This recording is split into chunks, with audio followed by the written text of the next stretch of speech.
Good morning student. Bhagwati शिक्षक प्रशिक्षण महाविद्यालय गंगापुर सिटी की ऑनलाइन क्लासेस कई माह से जा रही हैं और चल रही हैं। हम टॉपिक बाई टॉपिक क्लियर कर रहे हैं, यूनिटें क्लियर हो रही हैं। हमारा सिलेबस जहाँ तक है 3 यूनिट तक तो कंप्लीट हो चुका है। तो हमारी वही चौथी यूनिट चल रही है। चौथी यूनिट में हमने 3 टॉपिक्स क्लियर कर लिए हैं और दल शिक्षण के कई टॉपिक्स क्लियर भी हो चुके हैं। तो दल शिक्षण हमारा रेगुलर चल रहा है। तो दल शिक्षण क्या था क्या नहीं था ये हमने अच्छे से समझ लिया कि विशेषताएं क्या है और वो कैसे है, क्या काम का है, क्यों है, कौन सा तकनीकी नवाचार है, विद्यार्थियों को क्या सहयोग करेगा, क्या काम का है। तो ये सारी चीज आवश्यकता महत्व इनका हमने अध्ययन किया। तो जो दल शिक्षण है ये तो हम ये समझ चुके हैं कि बहुत सारे अध्यापकों के द्वारा होता है, शिक्षकों के द्वारा होता है।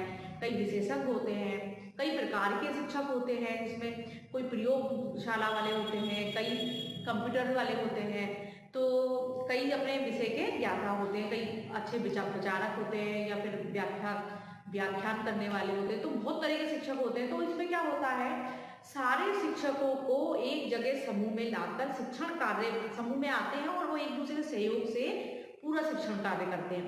तो वो शिक्षण कार्य करते हैं तो कैसे करते हैं, क्योंकि समूह में शिक्षण है, विद्यार्थी को अधिक से अधिक समझ में आए, तो वो ऐसे शिक्षण कार्य करते हैं जिसमें बहुत सारे शिक्षक होते हैं। तो इनके उद्देश्य क्या है, आज हम वही देखेंगे दल शिक्षण के उद्देश्य कि इसके उद्देश्य क्या है, कि इसका उद्देश्य क्या है दल शिक्षण कराने का। तो ये तकनीकी नवाचार क्यों है, ये नवाचार भी क्यों है, जैसे कॉन्फ्रेंस है, समूह शिक्षण तो बनता है, ये पैनल परिचर्चा है और सेमिनार वगैरह ये होते हैं। ये सब क्या है, ये सब नई तकनीकी है जिससे कि विद्यार्थियों को उनकी समस्याओं में ज्यादा से ज्यादा ज्ञान दिया जा सके।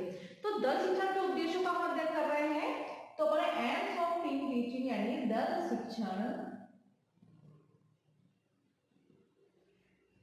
के उद्देश्य, ठीक है, उद्देश्यों का हम अध्ययन करेंगे। आज का हमारा जो टॉपिक है, प्रकरण है, वो है दल शिक्षण के उद्देश्य। तो अपन दल शिक्षण के उद्देश्य है, तो इसमें पहला उद्देश्य है शिक्षकों में उपलब्ध उत्कृष्ट एवं विशिष्ट योग्यताओं और रुचियों के समुचित उपयोग हेतु व्यवस्था करना। मतलब इसका ये है, तो शिक्षकों में जो वो है, क्या है, विशिष्ट योग्यता है, होती है ना, हर शिक्षक में कोई ना कोई योग्यता होती है, शिक्षक में होती है, विद्यार्थियों में होती है, सभी में अपनी योग्यता, दक्षता, सब चीज होती है। तो होती है, तो उनकी जिस विषय में रुचि होती है, तो उन सभी रुचि के अनुसार दल शिक्षण की व्यवस्था की जाती है। मतलब उनका दल शिक्षण उद्देश्य यही है कि जो उनका योग्यता है, जो रुचि है, उनको उनके बाहर लाना, इसके माध्यम से, समूह शिक्षण के माध्यम से या दल शिक्षण के माध्यम से। तो उनका ये जो योग्यता और रुचि है उसका कैसे प्रयोग करना है, कैसे उपयोगी बनाई जाए। तो क्या होता है, विद्यार्थियों के समूह को, विद्यार्थी होते हैं तो उनको समूह में शिक्षण कार्य कराया जाता है जिससे कि वो अपने ज्ञान को प्रदर्शित कर सके। तो दल शिक्षण का उद्देश्य यही है कि उद्देश्य बहुत सारे हैं। तो पहला उद्देश्य यही है कि शिक्षक में उपलब्ध उसका विशिष्ट योग्यता और रुचियों के समुचित उपयोग हेतु व्यवस्था करना, जिससे कि उनके जो ज्ञान है, उनकी रुचि है, उनको बाहर निकाला जा सके, उनको प्रदर्शित किया सके और दूसरे लोग उससे कुछ सीख सके, विद्यार्थी सीख सके, शिक्षक भी सीख सके। क्योंकि कोई ज्ञान है, अच्छी चीज है, तो हर इंसान उसको सीखने की कोशिश करता है। इसी के साथ में अपना दूसरा है कक्षा को अधिक प्रभावी शिक्षण प्रदान करना। अब कक्षा को अधिक प्रभावी कैसे, जब शिक्षक विशेषज्ञ हैं, उनमें ज्ञान अच्छा है, तो कक्षा में अधिक प्रभावी शिक्षण प्रदान कैसे होगा। तो क्या होता है, शिक्षक की योग्यता है ना, विषय वस्तु उद्देश्य और से छात्रों की रुचि, अभिभावकों के मतलब अभिक्षमताओं के अनुरूप छात्रों के वर्गीकरण एवं शिक्षण की अवधि में परिवर्तन के लिए शिक्षण में गुणात्मक सुधार होता है, शिक्षण में गुणात्मक सुधार के लिए आयोजन करना। यानी कक्षा को अधिक प्रभावी शिक्षण प्रदान करना है, तो कैसे करना है, तो कक्षा में जो वो है कि अधिक प्रभावी शिक्षण प्रदान, तो योग्यता होगी, विषय वस्तु होगी, प्रकरण होगा, तो इसमें क्या, शिक्षक की अपनी खुद का हर विषय वस्तु की पकड़ होगी। तो इसमें कक्षा को अधिक प्रभावशाली शिक्षण दल शिक्षण के माध्यम से मिल जाता है, कि इससे शिक्षण कार्य बहुत प्रभावी होता है और विद्यार्थी ज्यादा से ज्यादा इसमें सीखते हैं और रुचि भी लेते हैं। जो अधिक शिक्षक पढ़ाएंगे तो उनकी टॉपिक समस्या जो है उनको अच्छे समझ में आएगी, शिक्षण कार्य बहुत अच्छा होगा। तो इसमें यही फायदा है कि कक्षा को अधिक प्रभावशाली शिक्षण प्रदान होता है, जिसके माध्यम से दल शिक्षण के माध्यम से। तीसरा है शिक्षण में गुणात्मक सुधार के लिए आयोजन करना। यानी गुणात्मक शिक्षण में, यानी जो शिक्षण कार्य है, शिक्षण को प्रभावी बनाना है, तो इनमें गुणात्मक सुधार के लिए कैसे, तो मतलब उसमें क्या है, उनकी विषय वस्तु होगी, उनकी योग्यता होगी, रुचि होगी, उनकी अभी क्षमताएं होंगी। तो ये सारी चीज एक ही जगह होगी तो शिक्षण कार्य तो प्रभावी बनेगा ही और कक्षानुशासन भी अच्छा बनेगा। तो शिक्षण को गुणात्मक सुधार के लिए आयोजन करना, एक होता है संख्यात्मक, संख्यात्मक मतलब शिक्षण की संख्या बढ़ाना, और गुणात्मक तो गुणात्मक मतलब जो गुण है, जो गुण है शिक्षक के उनको सामने कैसे रखा, विद्यार्थी तक कैसे पहुंचा जाए, उनकी जो योग्यता है विषय वस्तु से संबंधित योग्यता है, सारी चीजों को यानी सुधार के लिए मतलब बच्चे भी स्मॉल और शिक्षक ज्यादा से ज्यादा शिक्षण कार्य करेगा, अच्छी अच्छी चीजें सीखेगा तो वो गुणात्मक सुधार शिक्षण में अपने आप आएगा। इसलिए दर शिक्षण का आयोजन भी किया जाता है जिससे सभी सीख सकें। चौथा पॉइंट है बनता सहायक सामग्री आदि के समुचित तथा विधि प्रयोग की संभावना को बढ़ाना। मतलब नवाचार तकनीकी है तो तकनीकी जो सहायक सामग्री है उनका प्रयोग किस प्रकार हो, किस जगह पे हो, यानी शिक्षण में किस जगह किस चीज का प्रयोग करना चाहिए। बच्चों को अगर हमें झीलों के बारे में समझाना है, पहाड़ों के बारे में समझाना है तो क्या होगा, ऐसा मन समझाते ही समझ में नहीं आएगा, और अपन उसी को चित्र बनाकर मॉडल बनाकर और उसको एलसीडी प्रोजेक्टर हुआ उसको पेन ड्राइव वगैरह से मतलब कॉपी कर मतलब अपन बना लो पहले उसको बच्चों को दिखाकर मतलब देखकर सुनकर बच्चा ज्यादा सीखता है। तो इसके माध्यम से विधि का प्रयोग कैसे होगा, तो एक दल शिक्षण के माध्यम से इस चीज की संभावनाएं बढ़ जाती है क्योंकि सहायक सामग्री का प्रयोग शिक्षक होते हैं वो कैसे करेंगे कौन सी विधियों का प्रयोग, तो बच्चा देख के सुन के ज्यादा सीखता है ना।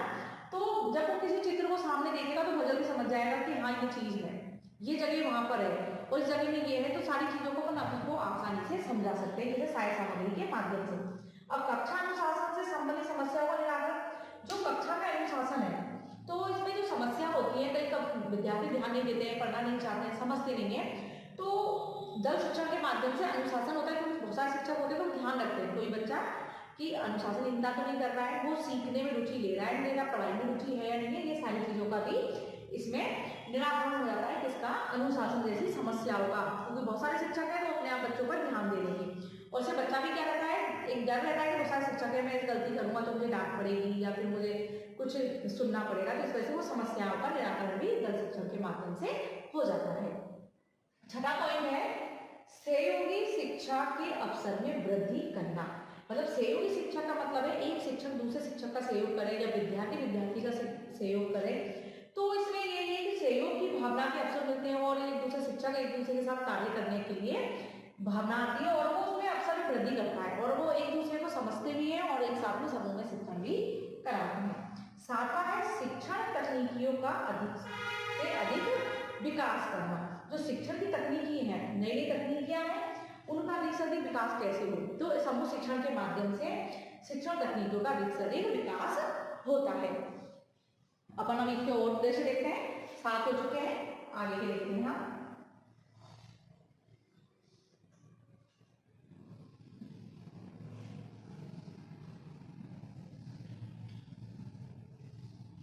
तो 7 पॉइंट हो गया अपना शिक्षण के उद्देश्य के। अब अपन का 8वां है तो है शिक्षण तथा अनुदेशन का सदुपयोग करना। शिक्षण एवं अनुदेशन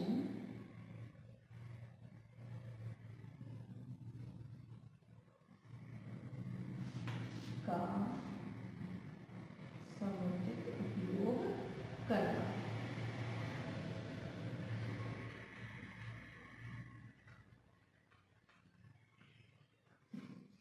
शिक्षण एवं अनुदेशन का समुचित उपयोग या फिर कह सकते हैं सदुपयोग करना, मतलब दल शिक्षण के माध्यम से शिक्षण में जो भी अनुदेशन जो सीखना सिखाना है, अनुदेशन जो ज्ञान देना है, कुछ भी दिखाना है, तो उसका इसका उपयोग सही ढंग से दल शिक्षण में हो जाता है। 9वां है अध्यापन के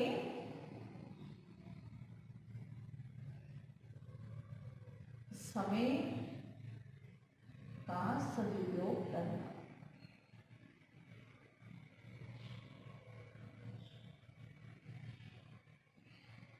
मतलब अध्यापन का जो समय है तो इसमें क्या है, समय व्यर्थ नहीं जाता है, समय का सही उपयोग होता है किसमें, अपन के दल शिक्षण में, कि हर शिक्षक को मतलब अगर 30 मिनट भी है और 6 से तो 5-5 10 मिनट में डिवाइड कर दिया जाता है, 5 मिनट का ये कार्य 5 मिनट का ये है, तो टाइम लग जाता है, तो वो हर शिक्षक का क्या है वो समय भी मिल जाता है और बच्चों पर ध्यान भी देते हैं और सारे एक शिक्षक अगर समझा रहा है तो सारे अध्यापकों को देखेंगे, समझेंगे।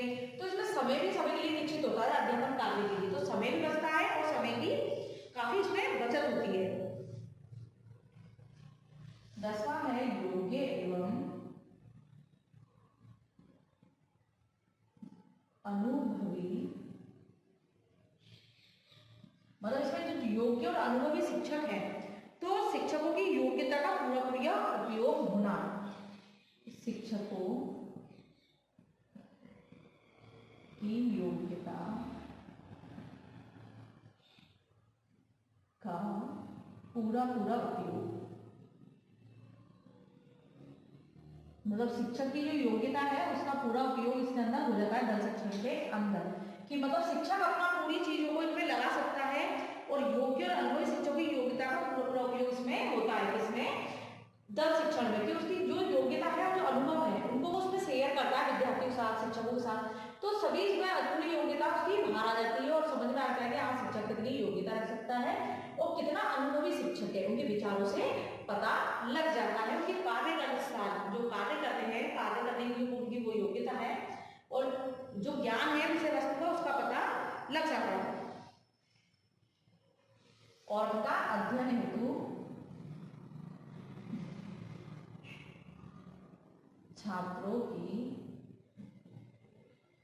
छात्रों में उत्साह बढ़ाना, मतलब दल शिक्षण क्या होता है, छात्र बहुत रुचि लेते हैं, तो दल शिक्षण है बहुत सारे अध्यापक हैं, तो नई नई चीजें उनको समझने को मिलेगी, नई नई सामग्रियां मिलेंगी, देख दृश्य श्रव्य सामग्री होंगी, तो बच्चे का उत्साह अपने आप बढ़ जाता है, बच्चा अपने आप ही रुचि ले जाता है। जब दल शिक्षण का उद्देश्य यही है, बच्चों में जो निरस्ता आती है शिक्षण के प्रति वो निरस्ता दूर हो जाती है, नई नई चीज मिलती है, उनको तकनीकी मिलती है, नई नई चीज समझ में आएंगी, नए टॉपिक्स होंगे, नए शिक्षक मिल जाते हैं, तो बच्चा बड़ा खुश होता है। नहीं, जब हम कभी भी देखते हैं जाते हैं तो नई एक्साइटमेंट अलग ही रहता है कि ऐसा ज्ञान मिलेगा, अपन को ये चीज सीखने को मिलेगी, यार अपने इस तरह के प्रैक्टिकल होंगे, तो इस प्रकार से छात्रों को कई उत्साह मिलता है और इसका शिक्षण का उद्देश्य है। जब हमने 11 उद्देश्य देख लिए भाई, समझ लिए हमने कि क्या कौन कौन से उद्देश्य है, कौन से नहीं है, और हमने इसमें समझ लिया। अब जो अपन का अगला टॉपिक होगा वो अपन का होगा दल शिक्षण के उद्देश्य सिद्धांत। अब हम सिद्धांत देख लेते हैं और टॉपिक को क्लियर कर लेंगे धीरे धीरे। तो उद्देश्य हो गया कि 11 और समझ में आ गया, शिक्षण उद्देश्य का समुचित उपयोग करना अपन इससे पहले देखे। तो ये सारी चीजें क्या थी कि इसके माध्यम उद्देश्य क्या है दल शिक्षण का, शिक्षकों में उपलब्ध उत्कृष्ट विशिष्ट योग्यता, उनकी रुचियों का समुचित उपयोग हेतु व्यवस्था करना, ठीक है। और अपन ने दूसरा पॉइंट जो देखा था उसका, तो उसमें क्या था कि शिक्षकों में किस प्रकार से सुधार हो, गुणात्मक सुधार के लिए भी ये दल शिक्षण बहुत आवश्यक है, कि शिक्षकों की योग्यता, विषय वस्तु के उद्देश्य, छात्रों की रुचि, अभिक्षमता के अनुरूप छात्रों के वर्गीकरण और शिक्षण की अवधि में परिवर्तन के लिए इसका आयोजन किया जाता है। और कक्षा को अधिक प्रभावशाली शिक्षण प्रदान करने के लिए सहायक सामग्री की जो प्रयोग कैसे हो दल शिक्षण के माध्यम से उनको भी समझने में मिलता है, और सहयोगी शिक्षक के शिक्षा में भी मिलता है हमको। तो ये सारी चीज हमने देखी शिक्षण के उद्देश्यों में। इसी के साथ में हम अब देखते हैं समूह शिक्षण के सिद्धांत, यानी दल शिक्षण या समूह शिक्षण दोनों एक ही है। टोली शिक्षण ये मैं आपको बता चुकी हूँ। तो दल शिक्षण के सिद्धांत,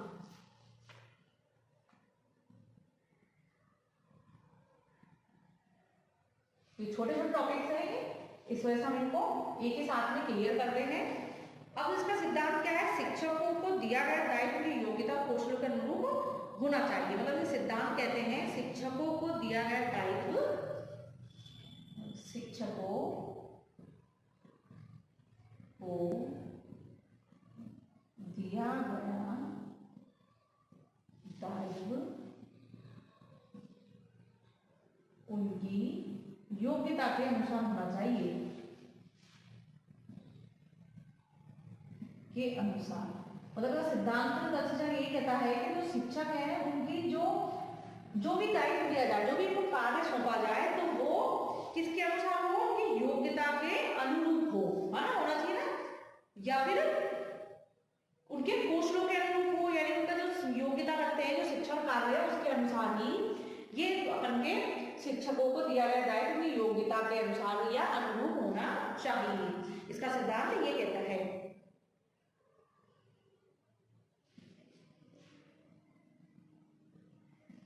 अगला है अपन का देख रहे हैं तो इसमें ये तो देख लिया कि मतलब शिक्षकों को दिया गया दायित्व अपनी योग्यता के और कौशलों के अनुरूप हो, क्यों कैसी योग्यता रखते हैं तो उस अनुसार ही कार्यभार दिया जाना चाहिए। तो शिक्षकों का दायित्व उनकी योग्यता के अनुसार हो, यानी जो भी इनको कार्यभार दिया जाए, जो भी कार्य हो और जो भी समूह शिक्षण में जो भी उनसे कराया जाए तो वो उनकी योग्यता कौशल के अनुरूप होना चाहिए। मतलब अगर योग्य, जैसे कि अपन देखते हैं कि अगर योग्यता उनकी नहीं है, कोई अगर जैसे कि कंप्यूटर ऑपरेटर है, वो कंप्यूटर कार्य करते हैं तो उनको कंप्यूटर बहुत अच्छी नॉलेज होगी और उसी के अनुरूप उनको अगर कोई दूसरा सब्जेक्ट पढ़ाने को दे दिया जाए कि आप इसको पढ़ाओगे तो वो नहीं कर सकते। तो इसलिए कहते हैं कि शिक्षक के दायित्व कौशल कौन से हैं, उनके दायित्व क्या है और उनमें क्या योग्यता है, तो योग्यता के अनुरूप ही कार्य करें। कि जैसे कि अपन कई बार कहते हैं कि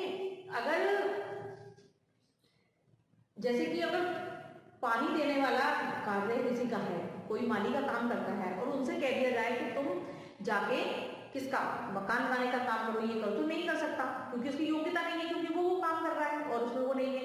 तो क्यों बिल्डिंग के लिए अच्छा इंजीनियर होने चाहिए जो नक्शा दे सके और जो किस प्रकार से माल कैसा होगा कैसे नहीं, सारी चीज बता सके तो वो कर सकता है। और जो जिस कार्य में जो करता है उसको मालूम होता है कि कार्य कैसे होगा। तो इसी प्रकार से शिक्षक में भी योग्यता होती है। अगर शिक्षण कार्य कराना है, जैसे कि अगर प्राइवेट स्कूलों में भी है 12th तक अगर किसी को पढ़ाना है तो उसमें सभी कहते हैं कि बीएड होना कंपलसरी है ना, प्राइमरी लेवल के लिए डीएलएड होना जरूरी है। इसी प्रकार से अगर शिक्षण दल शिक्षण है तो इसमें भी जो योग्यता का ध्यान रखा जाए कि शिक्षक को कौन सा कार्य दिया है, कि शिक्षक की योग्यता क्या है, उसके अनुरूप ही उनको कार्य दिया जाना चाहिए, है ना। इस प्रकार से इसमें इसके सिद्धांत में ये चीज ध्यान रखने की चीज है कि इसमें सिद्धांत में यही है शिक्षक को दिया गया दायित्व उनकी योग्यता के अनुरूप हो। और दूसरा है शिक्षण प्रविधि या कालचक्र को आवश्यकता बढ़ाना बढ़ाना चाहिए, यानी शिक्षण की जो प्रविधि है, विधियां हैं, तो उनमें कितना समय किसमें लगेगा, यानी कौन से काम में कौन सा कितना समय लगेगा, तो इसके अनुसार भी समय को कम ज्यादा कर लेना चाहिए। कि मतलब फिक्स समय तो नहीं होता है इस चीज का, लेकिन फिर भी अगर जिसका जैसे कार्य है उसके अनुरूप उसको समय देना चाहिए और आवश्यकता से घटाना जा सकता है। क्योंकि कई बार समय होता है कि अगर किसी सब्जेक्ट में जैसे मैथ पढ़ने में समय ज्यादा चाहिए तो उसमें समय उनको ज्यादा बढ़ा देना चाहिए, यानी घटाने बढ़ाने फिक्स नहीं होना चाहिए। ये है। तीसरा है कक्षा की रचना और उसमें विद्यार्थियों की संख्या भी परिवर्तनशील होनी चाहिए, यानी जो कक्षा का आकार है उसमें है तो जो विद्यार्थी हैं तो उनकी संख्या भी परिवर्तनशील होनी चाहिए। मतलब ऐसा ना हो कि परिवर्तनशील नहीं है, मतलब ऐसा हो परिवर्तन हो सके, क्योंकि निश्चित नहीं हो सकता कि विद्यार्थी संख्या घटती बढ़ती रही, कभी प्रेजेंट ज्यादा है तो कभी कम है, क्योंकि एक समान नहीं हो सकती।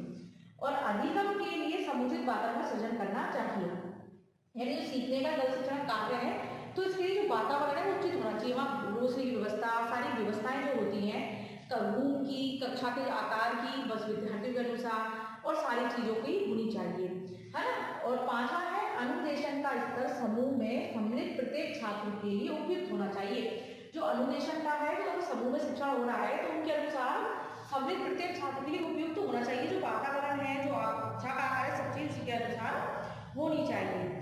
तो अपन ने देखा इसमें शिक्षकों की रुचियों का है तो ये सारी चीज, तो क्या होता है कि दल शिक्षण में छात्रों को स्वतंत्र अभिव्यक्ति अवसर दिया जाता है।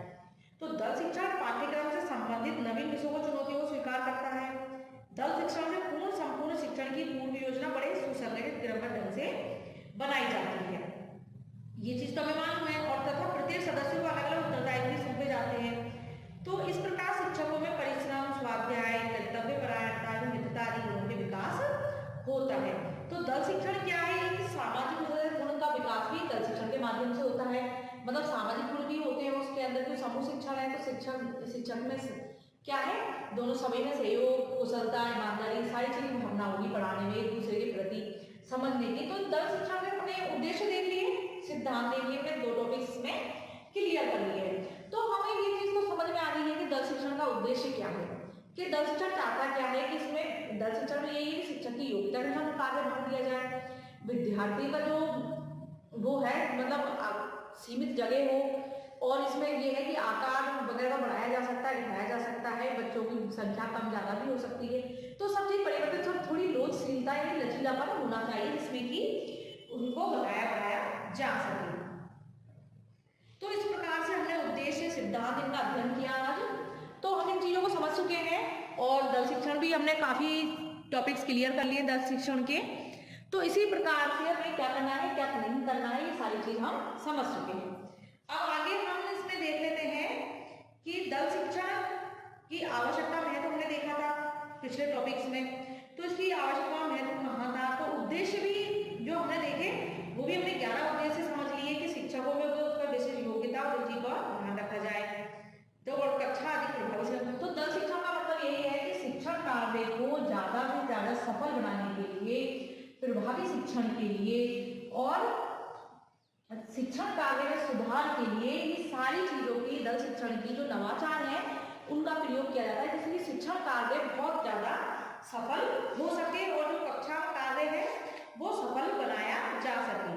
तो हमने इसी प्रकार से अपने परिभाषाएं भी देखी थी, तो एक अपने परिभाषा देखी थी उसमें डेविड वार्निक के अनुसार की जो, तो टोली या दल शिक्षण व्यवस्था एक स्वरूप है, हमने क्या कहा था, एक स्वरूप है जिसके अंदर शिक्षक की अभिरुचि, अभिक्षमता को एकत्रित किया जाता है, यानी शिक्षकों की कई शिक्षक होते हैं और उनको क्या कहता है, छात्रों की आवश्यकता के अनुसार क्या बनाई जाती है, उनकी शिक्षण प्रक्रिया तैयार की जाती है, रूपरेखा तैयार की जाती है। हमने इसकी देखी थी रूपरेखा, उसमें क्या था, शिक्षकों की संख्या थी, उनकी सभा थी, आम सभा और लघु सभा, दोनों प्रकार सभा की, मूल्यांकन पर्यवेक्षण था और सहायक सामग्रियों का प्रयोग था। हमने क्रिया विधि पूरी समझी थी और प्रक्रिया भी देखी थी कि किस प्रकार से प्रक्रिया होती है, शिक्षकों का चुनाव किस प्रकार से होता है, ये सारी चीजों का हमने दल शिक्षण में अध्ययन कर लिया है। और दल शिक्षण को हमने समझा कि हाँ, दल शिक्षण एक बहुत उपयोगी है और महत्वपूर्ण भी है, जिससे कि बच्चों को ज्यादा शिक्षण कार्य बहुत अच्छे से वो सीख जाते हैं, टॉपिक समझ में आते हैं, समस्या को समाधान इसमें मिल जाता है, तो बच्चों के लिए बहुत उपयोगी है। तो दल शिक्षण की इससे क्या है, सहयोग की भावना भी आती है, बच्चे एक साथ में इन चीजों का अध्ययन कर सकते हैं और समस्याओं को भी वो सुलझा सकते हैं। तो इस अपन ने ये सारी चीजों का अध्ययन किया कि दल शिक्षण क्या है क्या नहीं है, तो पूरी चीज अपने क्लियर करी। तो इसी प्रकार दल शिक्षण की आवश्यकता क्यों पड़ेगी, क्योंकि कक्षाओं का बच्चों की संख्या बढ़ रही है स्कूलों में, कई बहुत विद्यार्थी, कई बच्चे होते हैं, बहुत कक्षा में ज्यादा होते हैं, तो क्या होता है कभी कभी बच्चों का कोई चीज ऐसी होती है कि उनको समझ में नहीं आती, तो क्या दल शिक्षण एक ऐसी प्रक्रिया है जिसमें सभी बच्चों को इकट्ठा करती बहुत सारे शिक्षकों के द्वारा जो भी समस्याएं हैं, या तो बच्चों से पहले से बच्चों की समस्या को जान लिया जाए, नोट कर लिया जाए, तो उन समस्याओं के लिए प्रत्येक शिक्षक को दायित्व दिया जाता है, जिससे कि वो उस दायित्व को निभा के बच्चों की जो भी समस्याएं हैं उनको दूर कर सके। और हर बच्चा, हर शिक्षक भी चाहता है, बच्चा भी चाहता है कि समस्या दूर हो, शिक्षक चाहता है कि बच्चों को परेशानियां ना हो, बच्चों को जो नए टॉपिक्स हैं वो अच्छे से समझ में आए। तो इसमें दल शिक्षण में महत्वपूर्ण योग यही है कि इसका उद्देश्य जिससे बच्चा अपने कार्य को अच्छे से कर सके और ज्यादा से ज्यादा वो सीख सके, तो इसलिए दल शिक्षण बहुत उपयोगी प्रक्रिया है। इसका उद्देश्य यही है कि शिक्षण जो है वो बहुत प्रभावशाली बन जाए, कक्षा में शिक्षण प्रक्रिया में सुधार आ जाए, जो निरस्ता है बच्चों में वो दूर हो जाए, इसके माध्यम से हो जाती है। तो आज का टॉपिक यही खत्म होता है। धन्यवाद।